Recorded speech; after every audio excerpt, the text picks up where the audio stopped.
Bonjour à toutes et à tous, c'est Stéphane pour la chaîne Foilier. Je vous remercie de me retrouver chez moi et donc chez vous. Est-ce que vous connaissez Clark Withman? Clark Withman, c'est un nobody sur Twitter qui essaye de se faire connaître. Et donc, comme toutes les personnes qui essayent de se faire connaître, il passe par la case désormais obligatoire de la masculinité toxique. Comment la rendre accro à toi facilement. Voilà encore un thread d'une personne qui recommande aux gens de la manipulation psychologique, des petits jeux de séduction qui sont en réalité des jeux de pouvoir qui n'aboutissent qu'à une seule chose, de la violence. Il a sorti un petit site internet qui ressemble à n'importe quel autre site internet. Tu n'auras jamais de succès avec les femmes si tu ne comprends pas cela. Télécharge ton guide gratuit. Je ne vais même pas donner mon mail à cette personne pour pouvoir télécharger cette daube. Je n'en ai pas besoin pour savoir que c'est probablement un truc dangereux. Mais en tout cas, voilà un thread qui explique comment on fait pour rendre les femmes accros. Et bien, j'aime autant vous dire qu'il va falloir vous accrocher parce qu'on est sur un truc absolument catastrophique. Alors évidemment, c'est toujours associé à des vidéos de femmes qu'il a piquées sur internet et qui l'utilisent pour vendre ces programmes merdiques qui s'adressent aux jeunes hommes mal dans leur peau, célibataires, qui tombent dans le courant incel, puis dans le courant red pill, puis qui finissent complètement fachos. Bref. Et il dit arrête de courir, commence à attirer. La majorité des hommes pensent que séduire, c'est convaincre. Alors il textoste, insiste, propose, justifie. Chaque initiative non réciproque te fait perdre de la valeur. Une femme ne veut pas d'un mec à ses pieds, elle veut un homme au sommet. Donc là, il y a plusieurs choses. Il y a plusieurs concepts qui sont mobilisés. Il y a cette notion que les femmes chercheraient un homme pour sa réussite sociale, son capital social, son capital financier, etc. Elle veut un homme au sommet. Il y a un excellent conseil qui est donné pour de très mauvaises raisons, en fait. En réalité, lorsqu'il explique que les initiatives non réciproques nous font perdre la valeur, la première partie de la phrase est très bonne. L'initiative non réciproque doit s'interrompre dès lors qu'on comprend qu'il n'y a pas de réciprocité. Sinon, au-delà de ça, on peut aller dans une forme de harcèlement qui peut prendre la forme d'un harcèlement sexuel. C'est gravissime et c'est puni par la loi. L'initiative non réciproque, c'est pas qu'elle nous fait perdre de la valeur. Vous ne devez pas faire ça parce que vous avez peur de perdre de la valeur, vous devez faire ça parce que vous devez respecter à tout prix le consentement de l'autre, son choix. Son choix de oui ou non rentrer dans une relation de séduction, certainement pas parce que vous ne voulez pas perdre de la valeur, c'est pas pour vous que vous le faites, d'accord? Ce n'est pas un attribut social. Deuxième conseil, le pouvoir de l'absence, et là on rentre dans la pure manipulation. Sois présent puis deviens un mystère. Alors voilà, donc là, on tombe dans un concept, qui est un concept dont j'ai pas vraiment parlé encore sur la chaîne parce que, je sais pas comment vous dire, mais grosso modo,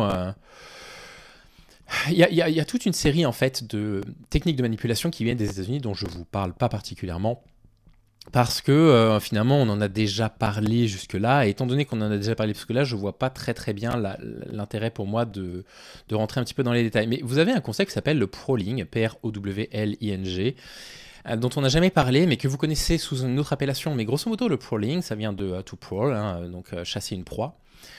Ça consiste exactement ça. Ça consiste à alterner, en fait, c'est un truc de manipulation terrible, à alterner entre des moments où vous allez complètement stalker la personne, elle va être obsessionnelle, vous allez lui envoyer des messages, beaucoup d'attention, une forme de love bombing, et puis d'un coup, vous allez rompre. Avec pour objectif que la proie, c'est le prowling, revienne du coup vers vous. Et ça, c'est une technique de manipulation, c'est une technique qui fait des dégâts, c'est une technique qui ne crée aucun attachement.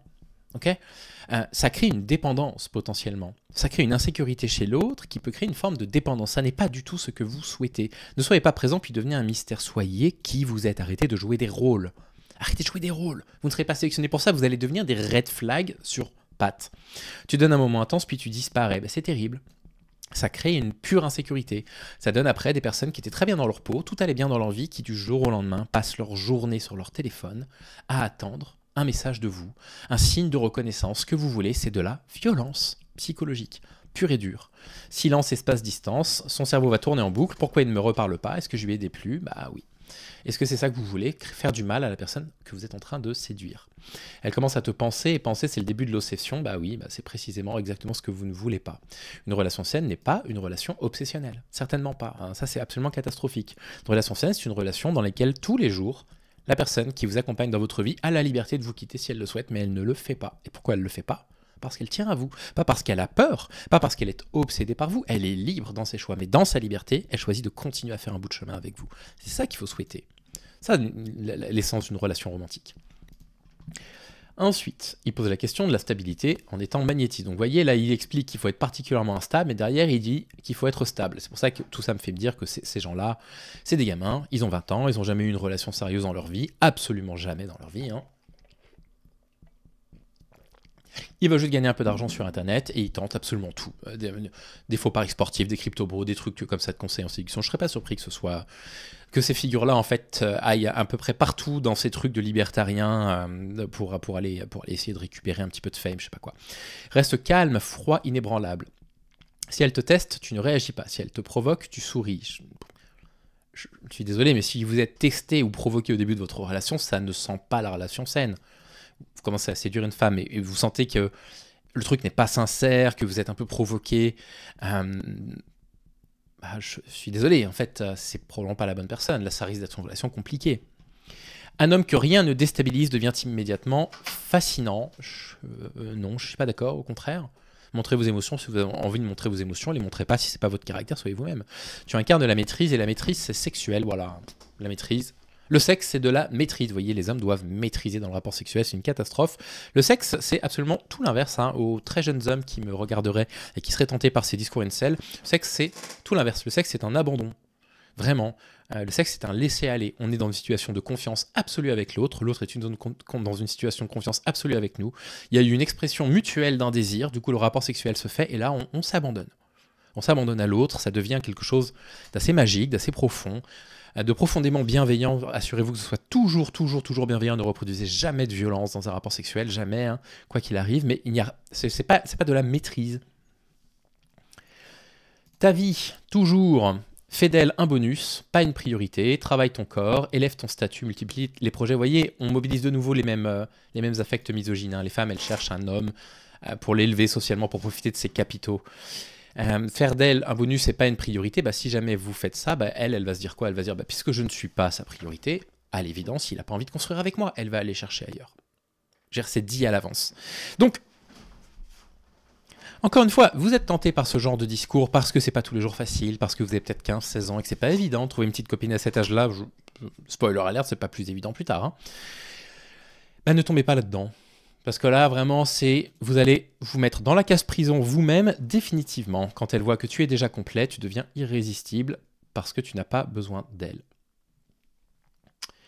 Posture de leader, quand tu es avec elle, tu décides, tu proposes, tu ne demandes pas.